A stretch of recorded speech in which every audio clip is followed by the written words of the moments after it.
জগন্নাথ বিশ্ববিদ্যালয় থেকে একটি আন্দোলন তারা করেছেন তাদের বিশ্ববিদ্যালয়ের আবাসন সমস্যার সমাধানের জন্য 3টি দাবি দিয়েছেন। 3টি দাবির যৌক্তিকতা আছে কি নেই এটা শিক্ষা মন্ত্রণালয় বিচার করে দেখবে।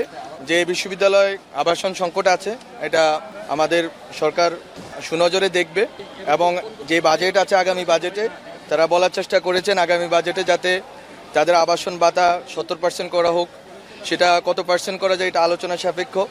তারপর তারা বলেছেন যে তাদের দ্বিতীয় ক্যাম্পাসে যে কার্যক্রম চলছে এই কার্যক্রম যাতে ত্বরান্বিত হয়। আমরাও এটা আশা করি যে খুবই শীঘ্রই তাদের কাজগুলো হবে যাতে তারা রিলোকেট করতে পারেন কেরানীগঞ্জে যেখানে আছে।